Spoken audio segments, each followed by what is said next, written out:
नमस्कार। दिन भर की बड़ी खबरों में आप सभी का स्वागत है और मैं हूं आपके साथ मुबशरा परवीन।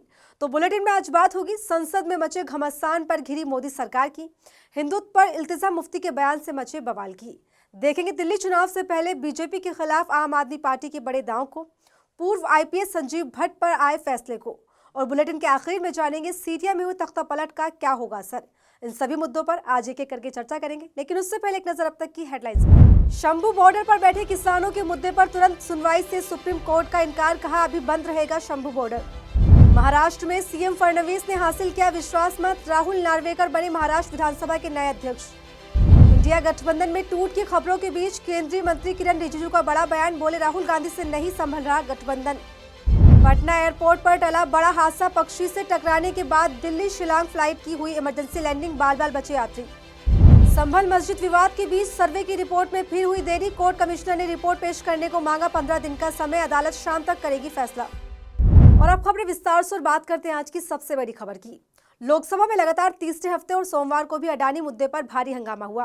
नेता प्रतिपक्ष राहुल गांधी के साथ विपक्षी सांसदों ने लोकसभा की कार्यवाही शुरू होते ही अडानी को लेकर जमकर विरोध प्रदर्शन किया और हमेशा की तरह बिना कार्यवाही के बिना विपक्ष की बात सुने संसद को स्थगित कर दिया गया। संसद के शीतकालीन सत्र का ये तीसरा हफ्ता है जो बिना किसी कार्यवाही के ही एक बार फिर से स्थगित कर दिया गया। सत्र के पहले दिन से ही विपक्ष अडानी मुद्दे, मणिपुर और संभल हिंसा पर सरकार से चर्चा की मांग कर रहा है। हालांकि बिना इन मुद्दों पर बात किए ही संसद की कार्यवाही को स्थगित किया जा रहा है। इसी कड़ी में सोमवार 9 दिसंबर को सत्र के शुरू होते ही विपक्ष ने अडानी और संभल हिंसा पर मोदी सरकार को घेरते हुए नारेबाजी और विरोध प्रदर्शन किया। विपक्ष के हंगामे के बीच पहले राज्यसभा और फिर लोकसभा की कार्यवाही दोपहर 12 बजे तक स्थगित कर दी गई। हालांकि विपक्ष के हंगामे को देखते हुए एक बार फिर सदन की कार्यवाही 2 बजे तक स्थगित कर दी गई।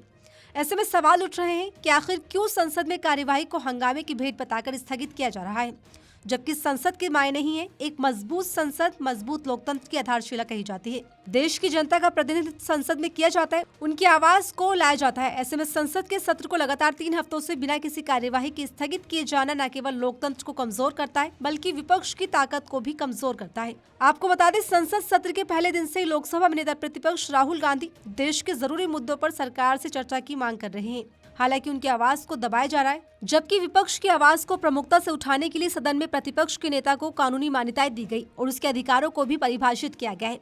लोकतंत्र में जनता की सरकार होती है, बहुमत जिस पार्टी के पास होता है उसकी सरकार बनती है।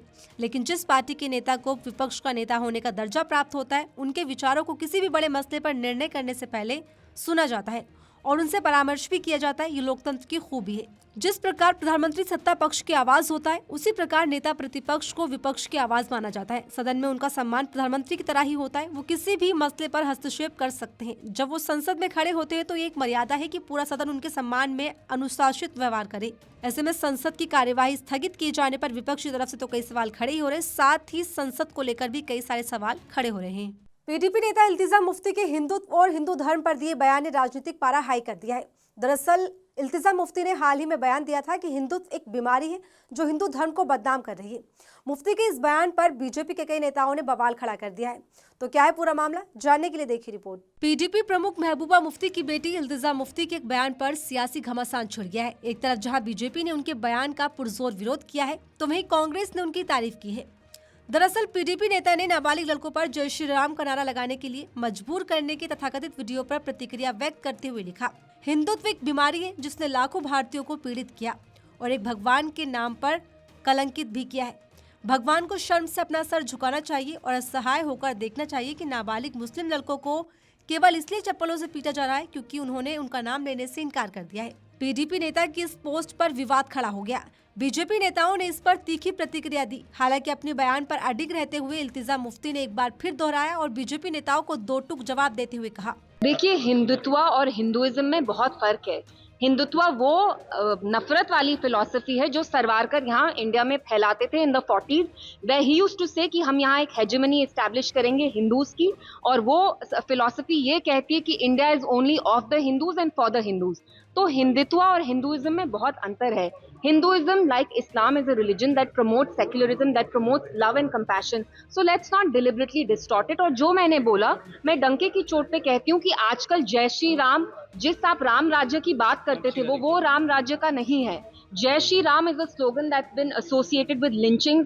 जब आपको किसी मुसलमान बच्चे की पिटाई करनी है, आप ये स्लोगन यूज करके उसकी पिटाई कर रहे हैं। सो इट्स वेरी शेमफुल कि हिंदुइज्म जो रिलीजन है, आप उसको डिस्टॉर्ट कर रहे हैं। और मैंने हिंदुत्व को क्रिटिसाइज किया, और मैं डंके की चोट पे कहती हूँ कि हिंदुत्व एक बीमारी है और इस बीमारी का इलाज हमें करना पड़ेगा। इल्तिजा मुफ्ती के इस बयान पर बीजेपी के तमाम कद्दावर नेताओं ने इस पर प्रतिक्रिया जाहिर की। बीजेपी के बड़े नेता मुख्तार अब्बास नकवी ने कहा, हिंदुत्व देश की संस्कृति है, संस्कार है, और जो लोग इस देश की संस्कृति और संस्कार से अनजान हैं, उन्हें जरूर इसकी जरूरत है सनातन संस्कृति के बारे में एक बार फिर से संदेश देने की। उन्होंने कहा कि जहां तक बात है हिंदुत्व की, तो ये समाज के सभी वर्गों को एक साथ लेकर चलने और समावेशी सोच के साथ आगे बढ़ने का संदेश देता है। इसी के साथ बीजेपी नेता अग्निमित्रा पॉल ने इल्तिजा के बयान पर माफी मांगने को कहा। पॉल ने कहा कि महबूबा मुफ्ती और उनकी बेटी इल्तिजा मुफ्ती हमेशा भारत के खिलाफ बोलती हैं।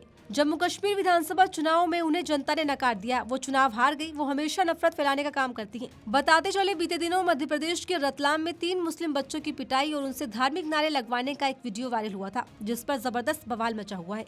इस पर पुलिस का कहना है कि ये वीडियो लगभग 1 से 1.5 महीने पुराना है। इस वीडियो के सामने आने के बाद से मुस्लिम समुदाय के लोग इस घटना के खिलाफ विरोध प्रदर्शन कर रहे हैं। वहीं इस पूरे मामले पर अब राजनीतिक बयानबाजियां भी तेज हो गई हैं। दिल्ली विधानसभा चुनाव के लिए आम आदमी पार्टी ने अपनी दूसरी लिस्ट जारी कर दी है। इस लिस्ट में जहां कई सारे सरप्राइजिंग चेहरों को शामिल किया गया है, तो वहीं दिल्ली के पूर्व डिप्टी सीएम मनीष सिसोदिया की सीट को भी बदल दिया गया है। तो कैसे आपने बीजेपी को उसी की भाषा में दिया जवाब, देखिए इस रिपोर्ट में।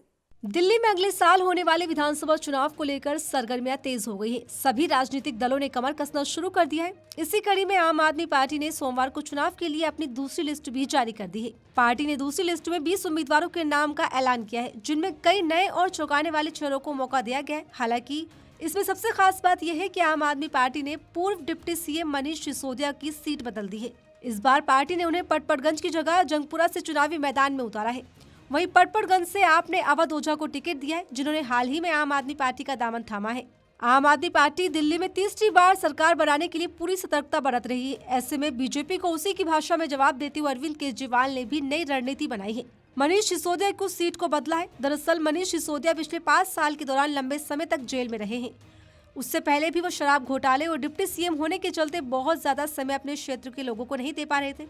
ऐसे में आम आदमी पार्टी को एक शंका थी कि कहीं उनके खिलाफ एंटी इनकम्बेंसी का माहौल ना बन जाए।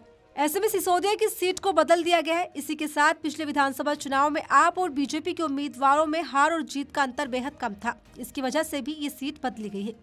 मनीष सिसोदिया 2013 के विधानसभा चुनाव में 13,000 मतों से चुनाव जीतने में सफल रहे थे। वहीं साल 2015 में सिसोदिया को 28,000 मतों से जीत मिली थी। 2015 में उन्होंने विनोद कुमार बिन्नी को हराया था। वहीं 2013 में उनके सामने नकुल भारद्वाज थे। अपने खिलाफ इन हालातों को देखते हुए सिसोदिया की जगह अवध ओझा को मैदान में उतारा गया है। बताया ये भी जा रहा है कि अवध ओझा पूरे तामझाम के साथ आम आदमी पार्टी में शामिल हुए। अवध ओझा के पास देश भर में भारी फॉलोवर्स है। ऐसे में पार्टी को उनके लिए सीट की तलाश थी। पटपड़गंज सीट पर यूपी और खासकर पूर्वांचल के वोटर्स की अच्छी संख्या है, जिसे देखते हुए पार्टी ने दांव चला है। इसी के साथ आपने पिछली बार इन 20 सीटों में से 19 पर जीत हासिल की थी। इस बार पार्टी ने अपने 19 मौजूदा विधायकों में से 16 के टिकट काट दिए। पार्टी ने अब तक कुल 31 सीटों पर कैंडिडेट का ऐलान कर दिया है और 21 मौजूदा विधायकों के टिकट काटे हैं। दूसरी लिस्ट में 3 ऐसे नाम हैं जो बीजेपी या कांग्रेस से आप में शामिल हुए हैं। पूर्व आईपीएस संजीव भट्ट को कोर्ट ने बरी कर दिया है। संजीव भट्ट ने गुजरात के 2002 में हुए दंगों को लेकर तत्कालीन सीएम नरेंद्र मोदी की भूमिका पर सवाल खड़े किए थे। पूर्व आईपीएस संजीव भट्ट उस समय सार्वजनिक सेवा में थे। तो क्या है पूरा मामला, देखिए इस रिपोर्ट में।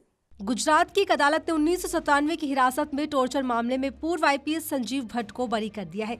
शनिवार 7 दिसंबर को गुजरात के पोरबंदर जिले के कोर्ट ने कहा कि आरोपों को साबित करने के लिए संजीव भट्ट के खिलाफ कोई भी सबूत पेश नहीं किया जा सका, इसलिए उन्हें बरी किया जाता है। हालांकि दूसरे केस में सजा काट रहे भट्ट की अभी रिहाई नहीं हो पाएगी। बता दें, संजीव भट्ट उस वक्त चर्चा में आए थे जब अप्रैल 2011 में उन्होंने 2002 के गुजरात दंगों में तत्कालीन मुख्यमंत्री नरेंद्र मोदी के शामिल होने का आरोप लगाया था। इसे लेकर उन्होंने सुप्रीम कोर्ट में हलफनामा भी दायर किया था। हालांकि एसआईटी ने इस आरोपों को खारिज कर दिया था। फिलहाल इस मामले में संजीव भट्ट को बड़ी राहत मिल गई। अतिरिक्त मुख्य न्यायिक मजिस्ट्रेट मुकेश पांडे ने शनिवार को फैसला सुनाते हुए कहा, इस मामले में अभियोजन पक्ष संदेह से परे केस को साबित करने में विफल रहा। कोर्ट ने यह भी कहा कि संजीव भट्ट उस समय सार्वजनिक सेवा में थे। एक अधिकारी के खिलाफ मुकदमा चलाने के लिए जो मंजूरी चाहिए थी वो भी नहीं ली गई। आपको बता दें, संजीव भट्ट के ऊपर आईपीसी के विभिन्न धाराओं के तहत आरोप लगाया गया था, जिसमें एफिडेविट हासिल करने के लिए हिरासत में टॉर्चर करना शामिल था। इस मामले में पूर्व आईपीएस संजीव भट्ट को जिला अदालत ने दोषी करार देते हुए उम्र कैद की सजा सुनाई थी। साल 1990 में हिरासत के दौरान एक व्यक्ति की मौत हो गई थी। उन पर आरोप था कि उनके टॉर्चर की वजह से उसकी मौत हुई है। इस केस में 8 पुलिस कर्मियों के खिलाफ मामला दर्ज किया गया था। साल 1990 में संजीव भट्ट जामनगर में एडिशनल सुपरिटेंडेंट ऑफ पुलिस के पद पर तैनात थे। बीजेपी नेता लालकृष्ण आडवाणी द्वारा निकाली गई रथ यात्रा के वक्त जोधपुर इलाके में हुए सांप्रदायिक दंगों के दौरान उन्होंने 150 लोगों को हिरासत में लिया था। इनमें से एक शख्स की कथित टॉर्चर के चलते मौत हो गई। इसके बाद 1996 में दर्ज किए गए अन्य मामलों में भी संजीव भट्ट को 20 साल की जेल की सजा सुनाई गई थी। सीरिया में विद्रोहियों ने तख्ता पलट कर दिया है और इस बीच राष्ट्रपति बशर अल असद अपने परिवार के साथ देश छोड़कर भाग निकले हैं, जिसके बाद सीरिया में हालात बद से बदतर होते हुए दिखाई दे रहे हैं। तो क्या है पूरा मामला और क्या इस खबर से पड़ेगा असर, देखिए इस रिपोर्ट में। सीरिया में साल 2011 से शुरू हुए विद्रोह ने आखिरकार असद सरकार का तख्ता पलट कर दिया है। इसी के साथ विद्रोही गुटों ने राजधानी दमिश्क पर भी कब्जा जमा लिया है। सीरिया में 27 नवंबर को विद्रोही गुटों और सेना के बीच लड़ाई शुरू हुई थी। इस तख्तापलट के साथ ही 5 दशक से जारी असद परिवार के साम्राज्य का भी अंत हो गया। इस बीच खबर ये भी सामने आई कि राष्ट्रपति बशर अल असद ने अपने परिवार के साथ देश छोड़ दिया है। रॉयटर्स की रिपोर्ट के मुताबिक रूसी राष्ट्रपति पुतिन ने असद और उनके परिवार को राजनीतिक शरण दी है। दरअसल सीरिया में पिछले 11 महीनों से विद्रोही गुटों और सेना के बीच लड़ाई चल रही थी। विद्रोही लड़ाकों ने एक-एक कर 4 शहर जीतने के बाद 8 दिसंबर को राजधानी दमिश्क पर भी कब्जा कर लिया, जिसके बाद विद्रोही बेकाबू हो गए और तख्ता पलट कर दिया। बता दें, बीते 13 साल में ऐसा पहली बार हुआ है जब असद के खिलाफ इतनी तेजी से विद्रोही आगे बढ़े, उनकी सरकार को ही उखाड़कर फेंक दिया। वो असद जिन्हें रूस के राष्ट्रपति पुतिन के साथ ही ईरान का भी समर्थन हासिल है। रूस ने असद के समर्थन में विद्रोहियों पर हवाई बमबारी भी की, लेकिन ये बमबारी उन्हें आगे बढ़ने से नहीं रोक सकी। दूसरी तरफ हमा शहर पर जीत के बाद विद्रोहियों ने यहाँ की जेल में बंद कैदियों को भी रिहा कर दिया। एक तरफ सीरिया में हुए तख्तापलट का अमेरिका ने स्वागत किया है, तो वहीं असद सरकार के सहयोगी ईरान ने सीरिया में हुए तख्तापलट को लेकर हैरानी जताई है। ईरान के विदेश मंत्री अब्बास अरागची ने रविवार को कहा कि वो इस बात से हैरान है कि सीरियाई सेना विद्रोहियों को रोक नहीं सकी। ये सब बहुत तेजी से हुआ। अरागची ने यह भी कहा कि सीरिया के राष्ट्रपति असद ने ईरान से कोई मदद नहीं मांगी थी। बताते चले, सीरिया में असद सरकार के पतन ने हर तरफ उथल-पुथल मचा रखी है। सीरिया के लोग असद सरकार के गिरने की खुशी मना रहे हैं, लेकिन इस तख्ता पलट ने भारत की चिंता को भी बढ़ा दिया है, क्योंकि बशर अल असद की सत्ता में सीरिया के भारत के साथ अच्छे संबंध रहे, लेकिन इस राजनीतिक बदलाव ने दोनों देशों के सामने कई चुनौतियां खड़ी कर दी हैं। और फिलहाल इस बुलेटिन में मेरे साथ इतना ही। ऐसे ही तमाम खबरों के लिए बने रहिए मेरे साथ और देखते रहिए आर्टिकल 19 इंडिया।